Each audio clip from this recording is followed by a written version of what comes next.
Editor Steve here with a quick spoiler warning. I think I spoiled the plot of Fight Club, although I've never seen it, so I don't know. Anyway, enjoy the episode.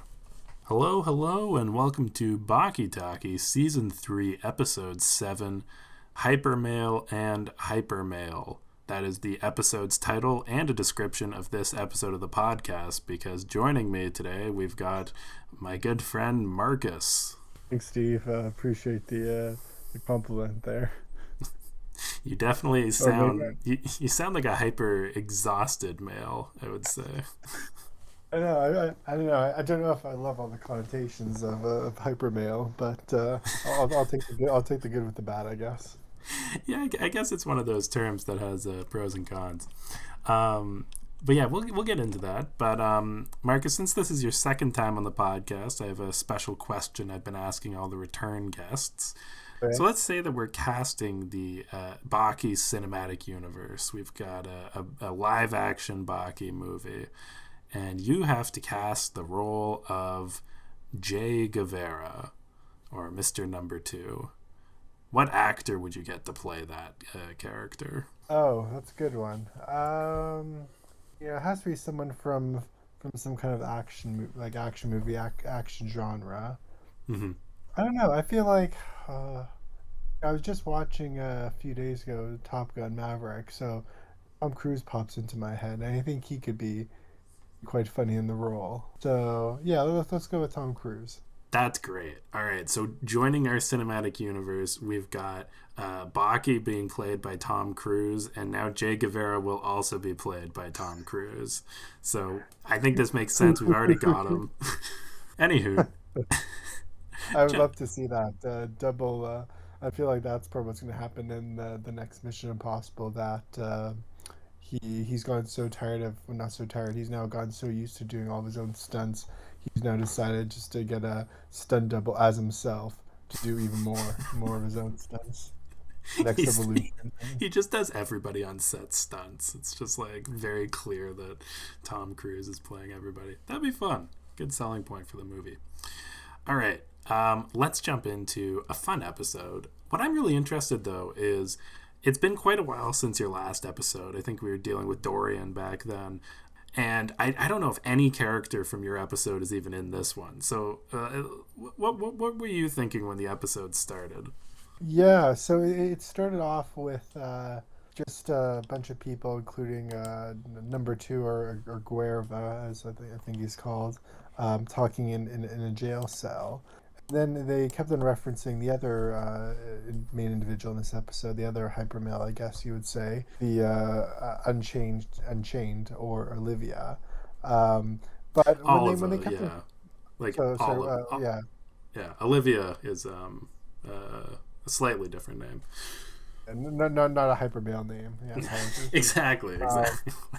Yeah, so Mr. Unchained there. But the fact that they referenced him as in the prison, but then when they actually went to his point of view and I saw his room, I honestly couldn't believe it that was actually a prison cell. Man, if that's what prison life is like for him, why would he ever feel the need to atone or repent for what he's done? Well, repent and atone simply aren't words that he'd ever really think to concern himself with. Seemed to be quite the fashionable rent setup for him. You know, he must have gone in the first class room for sure. Yeah, it's a nice place. That's the fun thing with Mr. Oliva, is that he is the world's freest man, even though he is a prisoner and he does live in at the Arizona State Prison. But he's got a nice setup. I wouldn't mind trading places with him. You know what? When all the characters were saying that to Number 2 about how the prison's not that bad, I was struck by a memory of when in The Office, Michael's character is convinced that prison's a better place to be than the office workplace.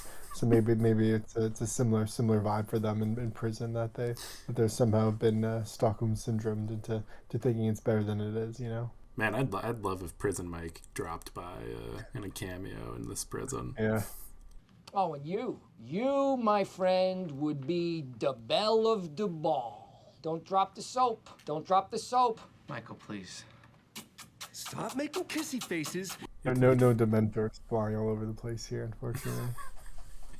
They wouldn't be too out of place. So we have the initial conversation. Jay Guevara is talking to his roomies, sans Baki, about, it seems like Mr. Oliver has a girlfriend who lives in the prison with him. What? They're living together? That's right. You see, Mr. Oliver lives with his girlfriend right here inside the prison. They don't think that she's even real, but Oliver actually is getting all gussied up to go talk to her. Were you excited that there was actually going to be a woman in the episode? I think that is based on my all of experiences watching Baki, that there actually was a female character in the episode, especially given again the title's name suggesting only hyper males in this episode were going to be shown.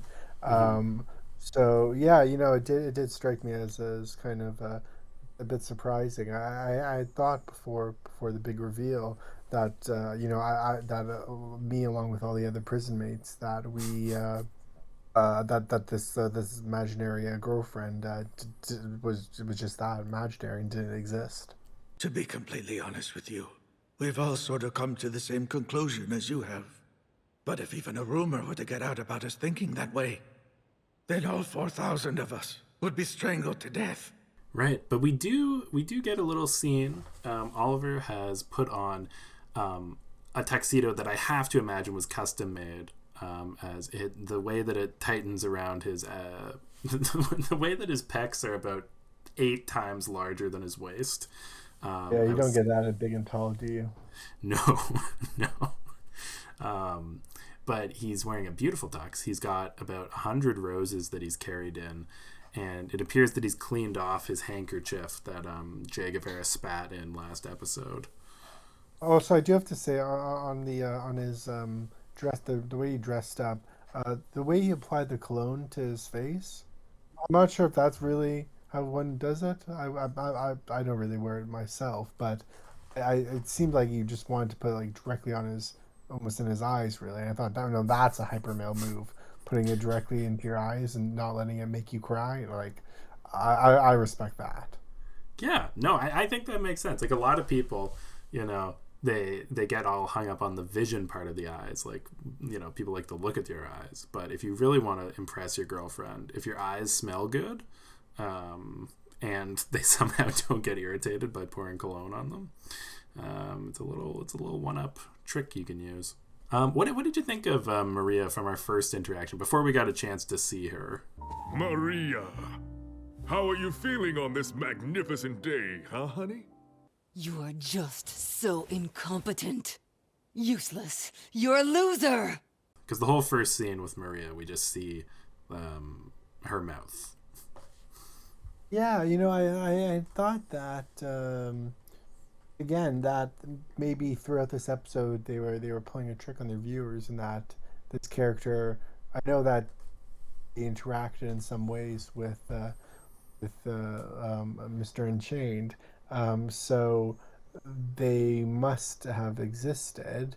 But up until we actually saw her in her entirety, I wasn't actually sure still if she was like a fully real woman, or maybe it was just like a poster or something he was imagining, or if it was all just inside his head. I kept on being uncertain about kind of where it was going with it. It would be a great episode to pull like a fight club, because like they literally have a fight club for the remainder of the episode. Like it would be. That's true. I do enjoy a good main character hallucinates the other main character plot twist. I'm not sure if you've seen them all. I was gonna give a spoiler for a TV show, but in case your viewers are listening, I'm gonna hold off. In case my viewers are listening, they're probably not. Just zoning out. You say that. Apparently, my sister showed my parents this, and they brought it up to me like a few months ago. They're like, "Why did you ever show this to us?" And I said, "Did you listen to it?" And they said, "Yes." And I said, "Well, that's why I didn't show it to you." No, Laura, They did like it though. They did send their compliments your way, Steve. And I guess amazing. That's a reminder to every yeah. listener. Make sure you're forwarding this to your parents. They need to know the good Baki news as well. Anyway, This came up, by the way, as a result of when we were at trivia, and I mentioned the just quick story to my parents that your Instagram account name, the Bakitaki one, had come up for the prize that evening, and then that got us into a conversation, that's how they found out about my appearance on the episode. So that great shout out by the Drake really has really led to some great numbers, new viewership numbers. oh yeah, of course. That's honestly my biggest networking channel is entering prizes with my Instagram handle, and then when I win, they have to announce it out loud, so everybody goes, "Oh, what's Baki Taki?" Maybe I'll download that. So yeah, so we had a scene. We've seen that Oliver he tried to talk to Maria. His girlfriend's Maria. Maria was very mean to him.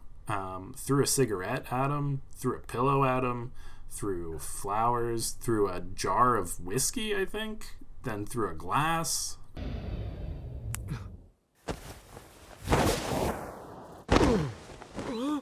Yeah. Yeah.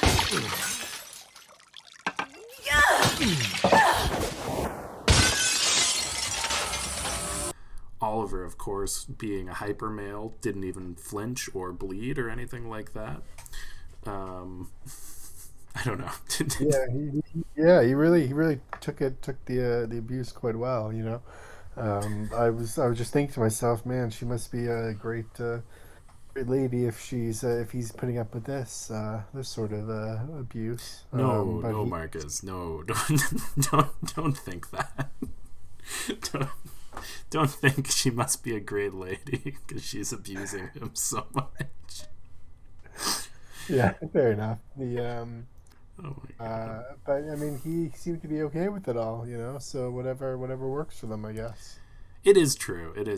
And oh my god, he was more than okay. She said she called him darling at one point, and how did he phrase it? Oh, darling. Wait!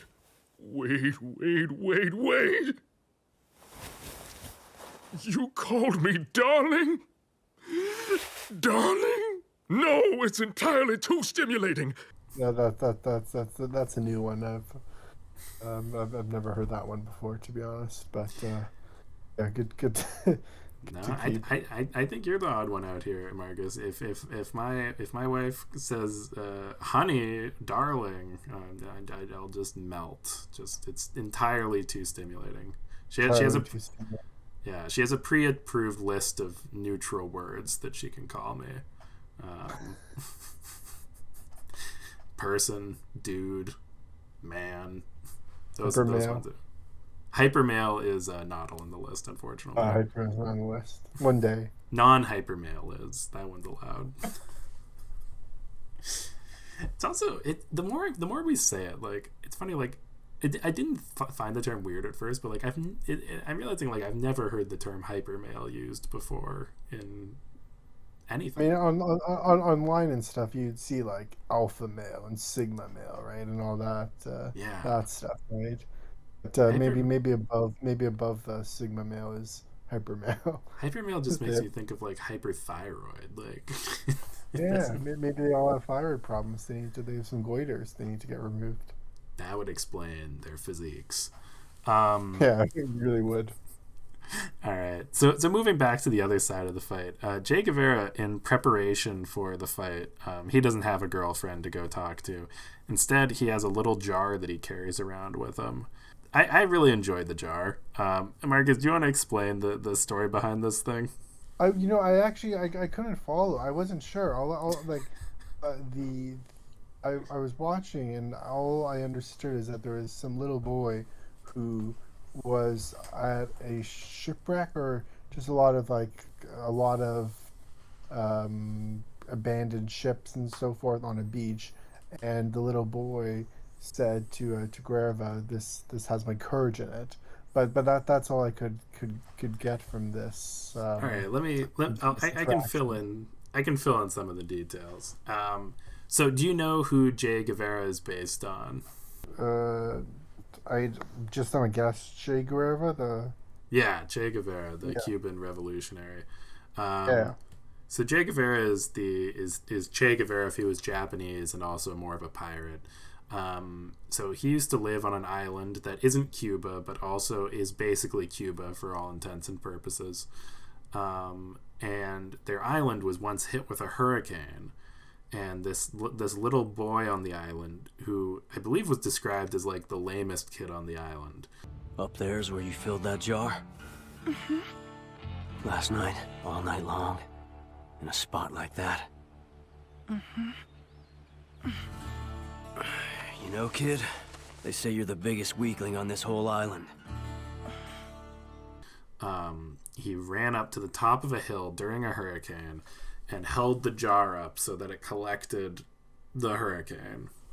I have to say I didn't hear this in the Hamilton song. Yeah, that would. Imagine if that was how he did the duel with, like, that's why he lost the duel at the end, is the other guy shot him and he just opened a jar hoping that a hurricane would come out of it. Aaron Byrne could never have seen it coming. Yeah. Editor Steve, man, I've been thinking about this ever since I started editing the episode.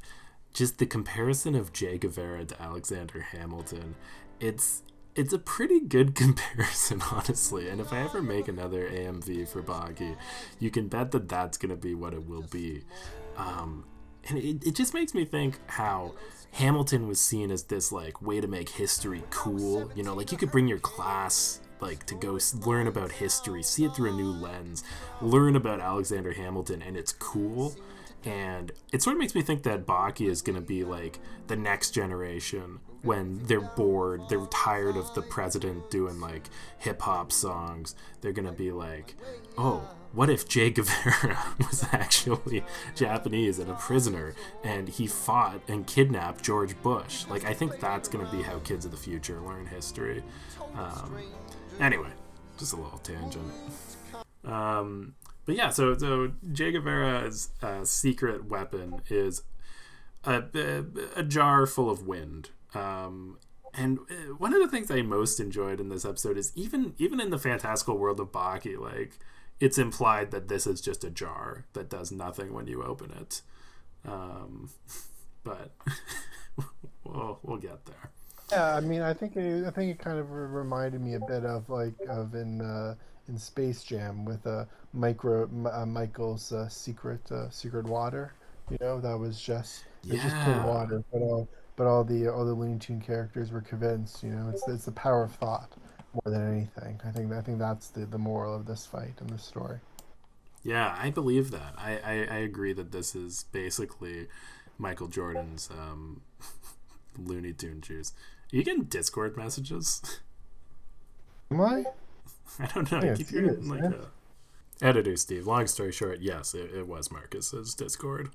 I assumed it was you because you're the big Discord member. I'm the big Discord guy. Yeah. Okay, I think I've muted the you. hyper Discord guy. All right. So the day of the big fight arrives, and all 4,000 prisoners are out in the yard. All of the guards have decided that they don't care. I have to say I appreciate how, along with the jail being arranged in a Pentagon formation, the prisoners themselves were also arranged in that perfect formation. It was good. It was good choreography. Yeah. Say what you will about the prisoners, but you know they're a very well organized bunch. I love the part about this where it was like they stated it a few times that the guards didn't even care what was going on, not because nobody could escape, but because nobody would want to escape because this fight was going to be so good. No one would try to escape today. Well, let me just answer your question this way. Even if one of the prisoners did try to escape during all this, I still wouldn't take a single step away. I'll just pretend I didn't hear that. Wouldn't this But be like you know, the that perfect would be the opportunity? perfect. Yeah, it would Yeah. be. It would be. You know, the if you ever saw the show Prison Break, I mean, this would have been much easier for them if they just left left at this point. No, I like to imagine that they would have been like, well, what if we break out on this day? Ah, never mind. I can't miss this fight. I can't. I'll just come home another day. So yeah, so Che Guevara comes out first. He's rocking he's wearing his prison jumpsuit over his shoulders. It's a cool look. And then out comes Oliva with how to describe it? A king-size bed that he's carrying on his back. It's a bed! King-size bed, no less. I think his girlfriend's on it. Yeah, you know, I was wondering why they had to reference the king size nature of the bed, but then upon seeing Marie, I mean, then it was fairly obvious. So let's talk about the elephant in the room here. Maria is real, and she's ginormous. The quote is, At long last, there she was in front of them, the legendary girlfriend Maria. Once they finally saw her, all 4,000 inmates had the same thought. Later in life, when they were finally free and could tell the story of this day, how would they describe her to someone else? Despite their confusion, one thing was perfectly clear, and that was the term large wouldn't even come close to covering it. So maybe Marcus, you can give a better description of Maria. Yeah, I mean, I feel like it's. Have you ever seen those shows on TLC, like the My 700 Pound Life or so Yep. whatever it's called? I feel like basically that is the closest you can think in your head to resemble what this character might look like. I do have to say that I think the other prisoners were quite smart, holding their tongues, so to speak, so as to not get absolutely murdered by this man in their defense. I like the one who said something like, "What's she doing with you?" Where it's like, "Lucky Oliver." What's like just going over the top to try and Yeah. Yeah. No, and as someone who used to love watching My 600 Pound Life, she's probably closer to between 1,000 and 1,500 pounds. That's a sequel on TLC. Yeah, well, they don't like to. I don't know. My 600 Pound Life is already a bummer show because about a third of the episodes just end with basically like an in memoriam. 1,000 pounds is would also not be great television. Anyway, on to the fun stuff. Oliver is still wearing his tuxedo from before, and in the coolest sequence of the episode, maybe the season, honestly, he flexes and manages to jump out of his clothes. Hey, Editor Steve here. I had some fun narrating last week, so I'm going to narrate Oliver jumping out of his tux. So it starts off, he's in the prison courtyard, and he just takes a big, deep breath. We can see that his tuxedo is bulging. Then he lifts his arms up. Now everything's bulging, except his cufflinks, which aren't actually set. Okay, now he is ripped out of it, just sort of out of his back. Impressive. But the real fun part, he leaps into the air. He is now covering and eclipsing the sun. Just his muscular Speedo body. And he finally lands into like a Mr. Olympia pose. Just standing there, big grin on his face. And we can see the tuxedo is still just standing there, ripped open, empty. The tuxedo's just standing there. Yeah. He's like some insect that just molted. Exactly. No way. I do have to say also that the tailors for these individuals must be out of this world to construct such a suit that breaks in such these perfect ways and then levitates. You know, hats off to them. They must be out of this world and pissed because Oliver just jumped out of it for no reason. But maybe they have really good return business then. You know. Oh, you know what? Yeah, he must. Imagine how much money he spends on this. Yeah. This is also the return, of course, of Oliva's famous Speedo, because he's a bodybuilder. He's got to show off the whole body. So I guess at this point we've talked about the jar, we've talked about Oliver. Now it gets to the fight. How did they end up fighting, Marcus? Yeah, they do this interesting style fighting where I forgot the name. If you remember off the top of your head, Steve. Loser lose. Loser Lose is a contest that was originally developed for duels between European nobles back in the 16th century. Loser lose, yes, thank you. Where they have to hold a handkerchief, and essentially the first one to let go of the handkerchief loses while they pummel each other with their fists. I feel like they must have taken this. If you've seen the second Rocky movie, not the second Creed movie, sorry, the new Rocky, the eighth series. Rocky movie, the eighth Rocky, right, the sequel to the sequel to the sequel with Michael B. Jordan, where in one of his training rounds he has to get very kind of toe to toe with one of his practice opponents for the real fight by training in a tire. So both each individual have to have one foot in this tire, and then they just pummel each other to death, or not death, but essentially just for practice. And I felt that this loser lose game seemed to be a very similar take on that. But this must be the strongest bandana in the world, I have to say. The tensile strength that must have been underwent on this thing was insane. It really was, and for no real reason. Like at some points in this, Oliver's, I don't know, I'm gonna say 300 pounds of muscle are just fully being supported by his fingers holding on to a bandana. Like it's crazy. Also, I feel like the much better strategy here surely has to be just sort of whacking at the hand that holds the handkerchief. No.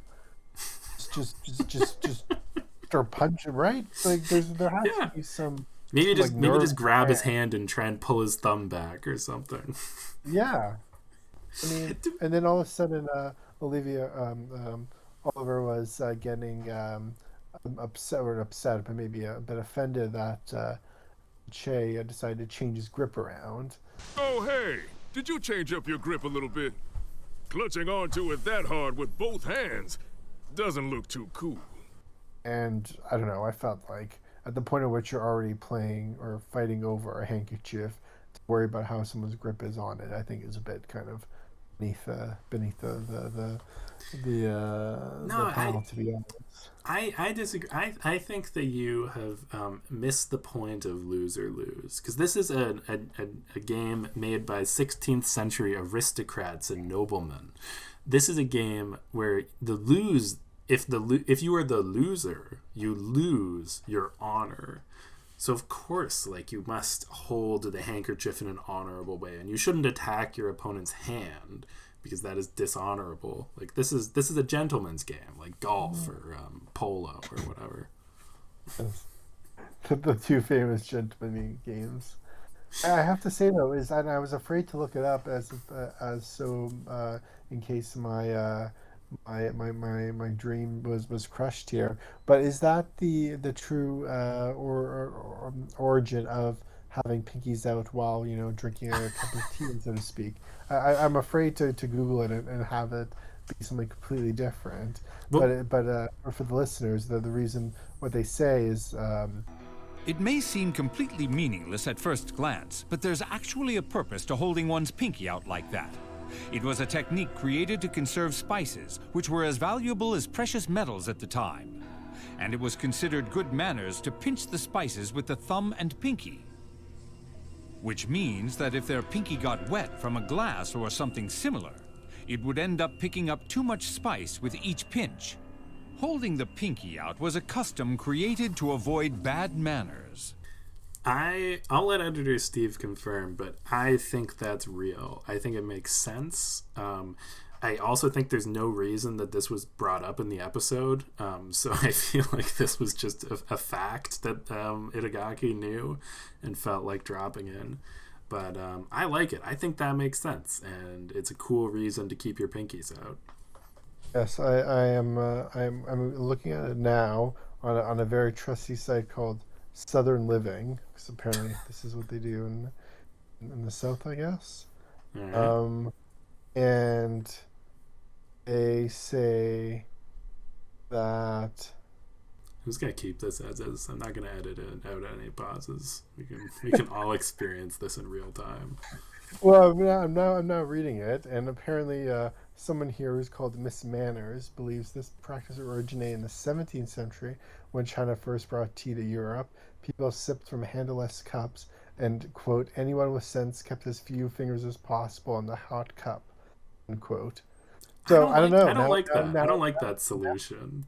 That sounds now we dumb. have conflicting stories here. I think we really need a deep dive into what the true origin of these pinkies are and where they Nah. belong. No, Miss Manners can kiss my ass. Like this is not a Southern Living podcast. I'm going with the author on this one. Fair enough. And then to finish off this lose game, the Che clearly has the most coarse beard hairs on the planet. He needs to moisturize, is my note, and simply picks them off his neck, and shoots them projectile like Biscuit Oliver. Oliva. Yeah. And I don't, I was, it's left me on a cliffhanger, as I'm sure it intended. Yep. Just Jay of course does the classic Baki move, throwing a hair into someone's eye. And that is literally how the episode ends. The hair is about to strike the iris of Oliva. I do just want to bring this up for you, Marcus. Just they did foreshadow, of course, Che Guevara's hair in a previous fight. He managed to pull 3 hairs off of his beard, twist them into a little spear, stick it in somebody's ear, and then hook the hairs around the inner ear, and then pull it and crush the guy's ear canal. Then they're at least being consistent. You'd hate it to be otherwise. Yeah. Consistency is what matters.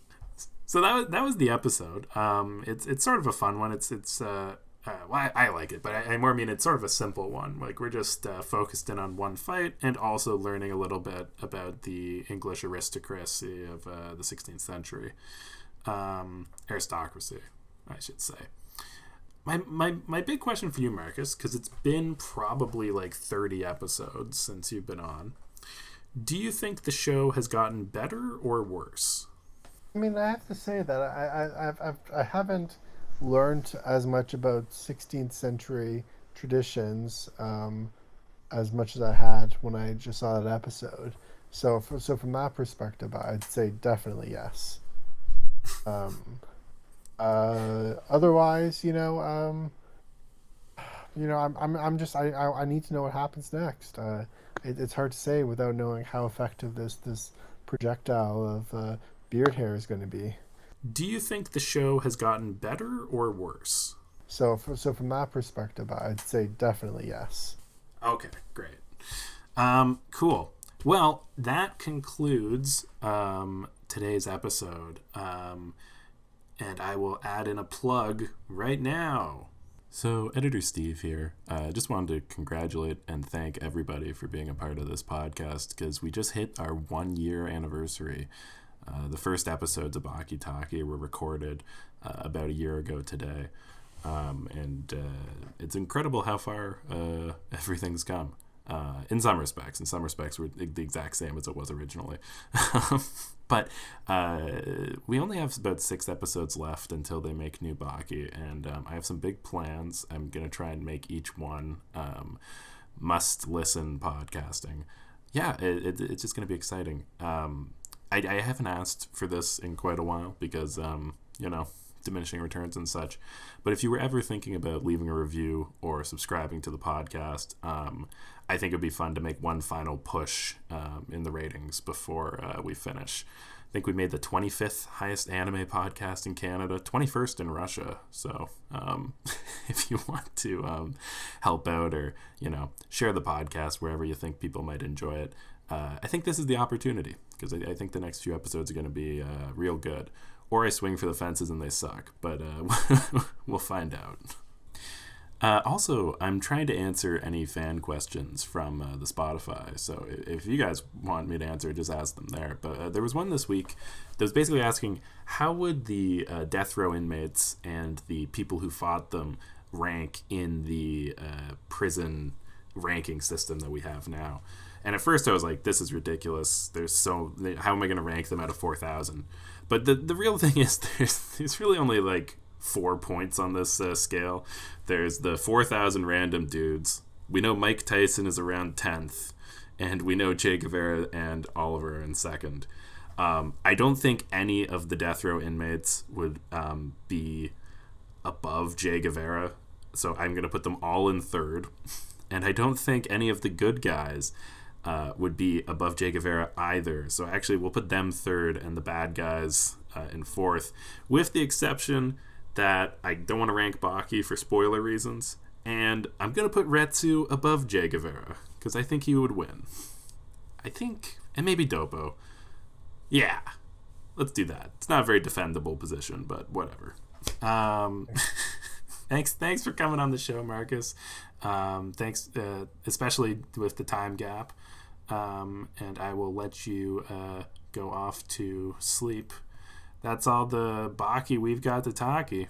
See you all next week. Friday.